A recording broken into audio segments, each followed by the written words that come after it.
Anyway, the next film I've decided on will be the last film of the night. Might try and squeeze in a short, probably not. I'll leave the short till tomorrow, I think.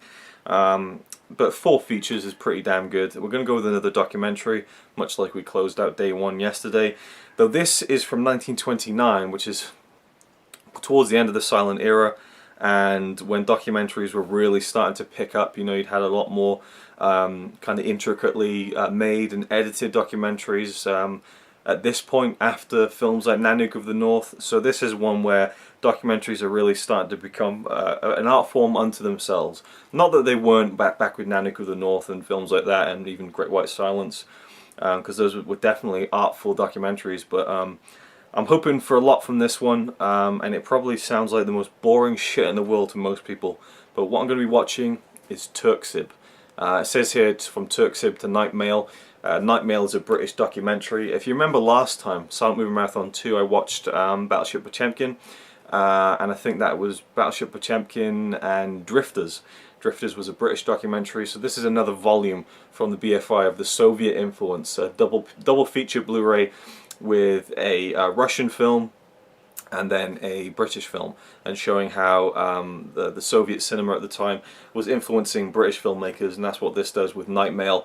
But the one I'm watching is Turksib. Maybe I'll come to Night Mail. In fact, I'm not even sure if Night Mail is a silent film. I really don't know, to be honest. Maybe I'll look into that, and if it is, maybe I'll check it out. It says 1936, so probably not. It says the critically acclaimed classic about the travelling post office. So it was probably a sound film, so I can't watch it in Silent Movie Marathon. There's lots of extra documentaries on this, which is kind of cool. In fact, oh, Shadow on the Mountains, 1931 silent documentary, a lyrical film about farming with expressive titles and cinematography. In fact, I think that was shot in Wales, so I might have to check that one out, maybe tomorrow. Anyway, Turksib is a 1929 classic from Victor Turin about the building of the Turkestan-Siberian Railway. So I'm a big train guy, so I'm hoping there's lots of cool train footage in this, but who knows? It's an hour and 18 minutes, an hour and 18 minutes. Hopefully it doesn't drag, but knowing Soviet cinema, it might be quite fast-paced with the editing and cutting, I'm hoping, and it'll be quite interesting. But let's dive into it. Enough of this faff, enough of this preamble. On with the next film, Turksib.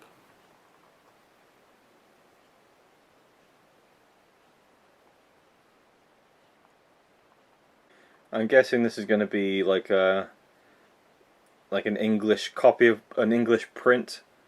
Yeah, Turksib is one of the most notable documentary films, both in its approach and its impressionist style. It had a considerable influence on the British documentary film in particular. Yeah, there's no English subtitles on this, so I'm assuming it's an English print with English intertitles. If there are indeed any intertitles, I don't know. If it's a documentary, maybe not. Maybe it just shows rather than tells, but we'll see. Nope, it does have English intertitles. Okay. Land of Burning Heat. I hope this doesn't have one of those interminable kind of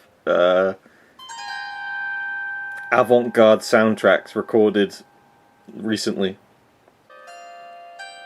Alright, I'll see you on the other side. Alright, it is 12:15, 12:15 Turksib. I wish I had recorded my reaction to the end of this film, because I tell you what, I was just like... I mean, like, seriously, how do I even begin to get into this? Turksib, or Turksib, the story of the construction of the Turkestan-Siberian Railway, which I think it said in the film was 1,445 kilometers. It links somewhere in Siberia all the way down to part of Turkestan, which is near China, and goes through Kazakhstan, I guess. I really don't know. One thing I can tell you is that if you look into, well, I doubt anyone is going to go and pick this up. I doubt anyone is going to go and watch this. I don't know why I'm even saying it, but if you were by any chance to watch this with the hope of kind of getting all the information about the construction of this railway, about, you know, who's building it, about, you know, all the little details, this ain't the film for you. A lot of this film was spent with me thinking, where's this going? Explain more to me. I don't get this. I don't understand. It's split into 4 acts, and the first act is about water. and then the second act is about something else, and then the third act, it takes about 45 minutes to get to the actual railway being constructed, and it kind of builds up to it by showing you kind of the production of wool, of cotton, things like that, and how they transport the wool, how they transport the cotton across the country. And it kind of, if you're going into the film knowing what it's about, you can kind of piece it together in your head and go, okay, so obviously they need a much more efficient way of moving this stuff throughout this, you know, this massive stretch of land to make the production better and all that kind of stuff, and earn more money. Everything that goes along with stuff like that. So I was kind of just sitting there twiddling my thumbs thinking, when is this going to happen? The first act and the second act both had incredible sequences within them. It seemed to drag its heels a little bit, but the good thing about this is that there's always a great shot around the corner. There's always something really cool to look at. Every couple of minutes at least. But in the first act there was this incredible sequence of these workers, and again I don't know, I'm guessing in Turkestan. They looked Asian to me, and they're sitting around this dry, drought-ridden kind of area. You know, you see like a dog sleeping in the sun, and it just looks dry and hot and uncomfortable. And they just sat there in these pits, just waiting. And the titles come up. They're just waiting for water. You know, a rare shot of clouds that is, you know, but it gives them no rain. And then it cuts up to the mountains and these glaciers, and then it says the glaciers begin to melt in the sun, and you see the water coming from the ice, and then suddenly the water starts trickling down faster, and then the water starts turning into rivers, and it starts flowing and splashing down the mountain, and then you see the water fill up all the riverbeds, and it streams down, and the people stand up and they're running through the fields because the water has arrived. And obviously it's been cut to make it seem as if, you know, this has all happened so fast. Obviously water coming down from the mountains and forming rivers takes a lot longer than an instantaneous thing, but I love the way that it was cut, and it told the story quite well, even if it wasn't completely true to life. And you see them running in, and the editing was just phenomenal, just cutting through all this water and stuff, and the score was very, very good. I didn't love the style of music, but I did quite enjoy it, and it definitely worked with the film and the pacing, with the editing. I'd love to know, I would love to just sit down with the director of this, bring him back from the dead, give him the gift of being able to understand English and speak English. I'd love to just ask him so much about this film, like, you know, where did you film all of those shots? You know, how did you set that bit up? And, you know, what did you do when you were editing this film? Because to me, if I was making this film now, I would cut it to the music. I would cut it to the score to get that editing, because it's a very rhythmic film with the editing and the pacing and the cutting. It'll get really fast and really in your face, and then it'll slow down. But still, I mean, the pace of cutting is ridiculous for a silent film. We know this from Russian films of the time. They definitely had editing down to a fine art, and there were other people who did as well.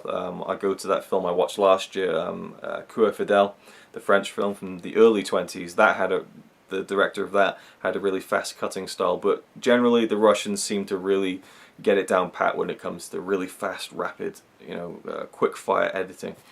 And yeah, I'd love to know what the original score was for this, if there was one. What was this film shown with? And there's no information about it. The information on this film is scant. You go on IMDb, there's nothing. There is nothing. There's no trivia. No one has talked about it. No one has even mentioned it. There's a couple of ratings. That is it. There's nothing. You know, go on Wikipedia. It's just a paragraph long saying this is a Russian film that was released by the BFI on Blu-ray. I mean, and again with the BFI, they've just included loads of extras of other kind of you know, similar documentaries about kind of, I guess, agricultural stuff. You know, film about farming and things like that. I don't know. There's also a newsreel shown at the British premiere of this film. I don't know if that enlightens it. And then there's some stuff in the booklet, but it's mainly about the editing and in the way that this film inspired people in Britain with their filmmaking, really.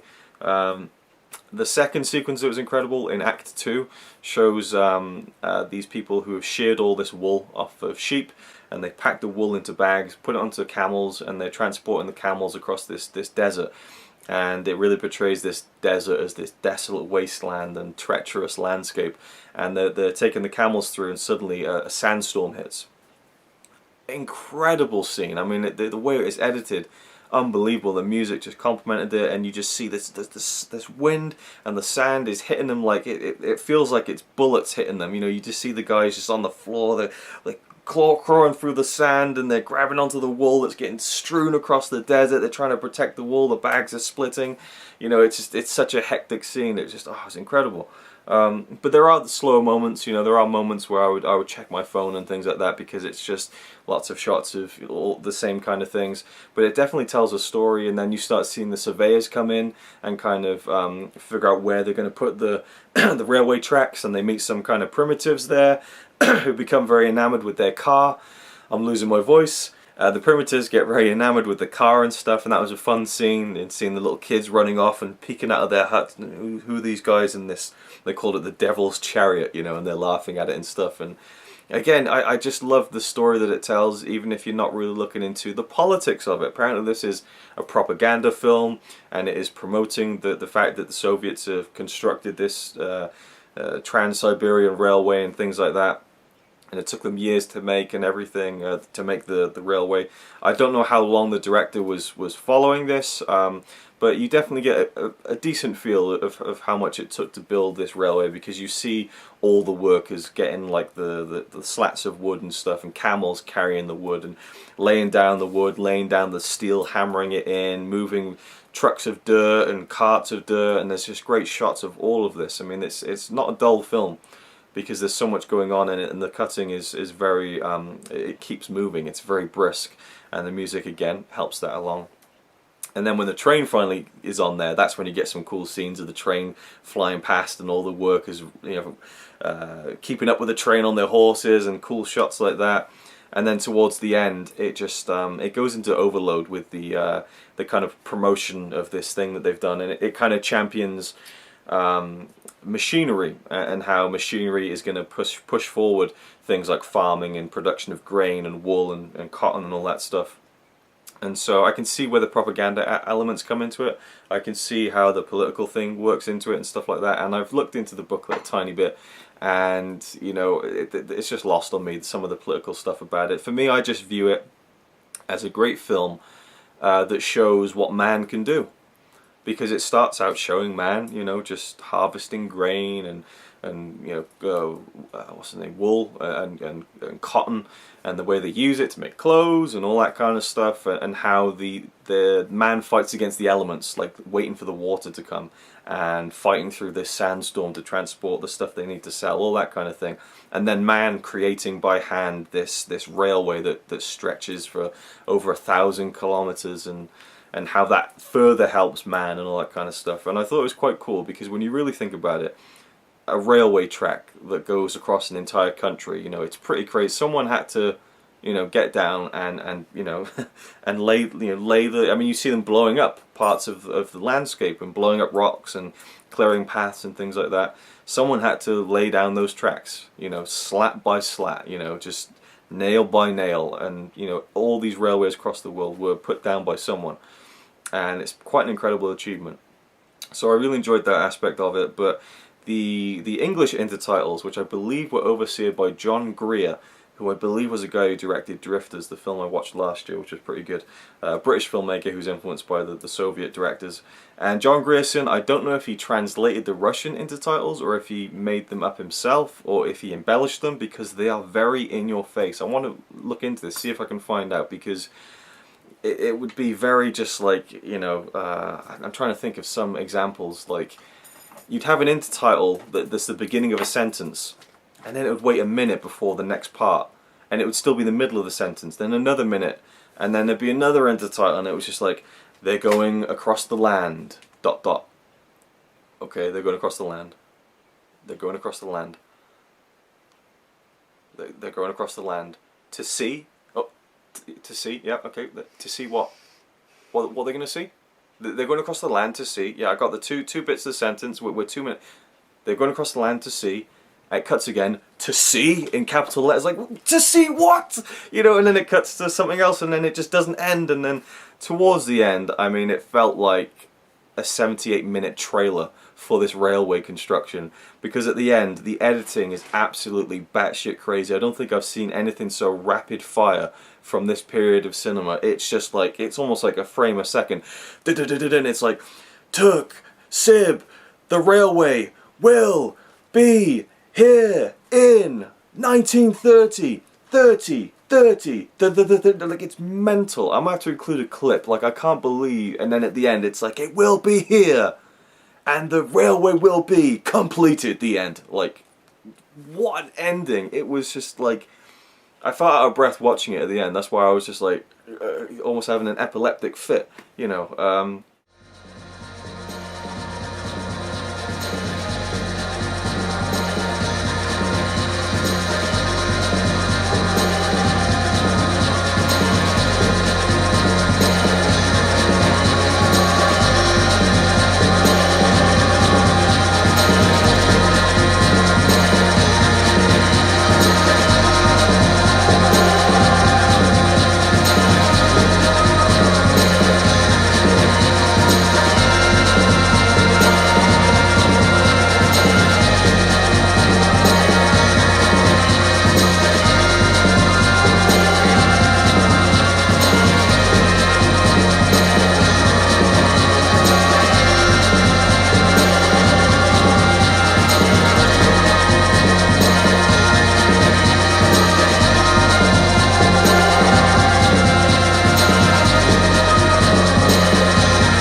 So I'd like to know what the deal is with the intertitles, because they're very garish and they're very bold, and sometimes they work, sometimes they're a bit too full on for me, like, you know, man against nature, and bit too over the top. And I'd like to know if that was the original intention of the Russian intertitles.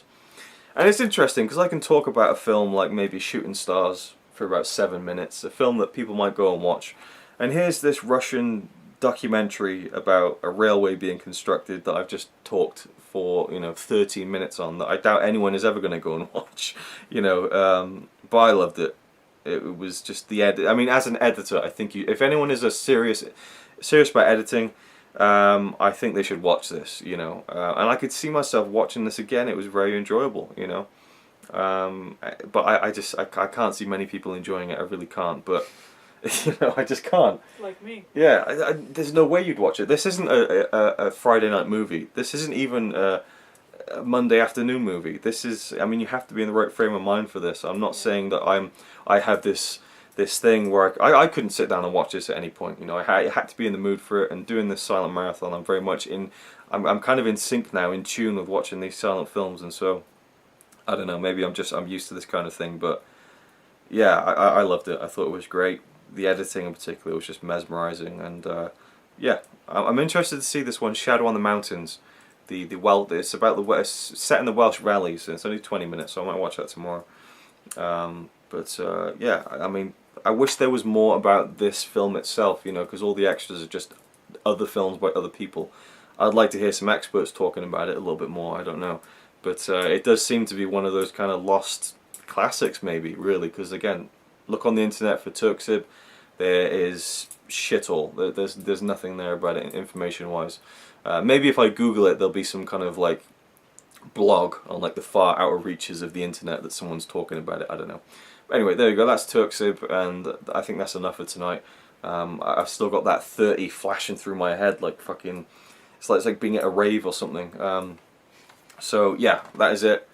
Day 3 tomorrow. I've already decided what I'm going to do.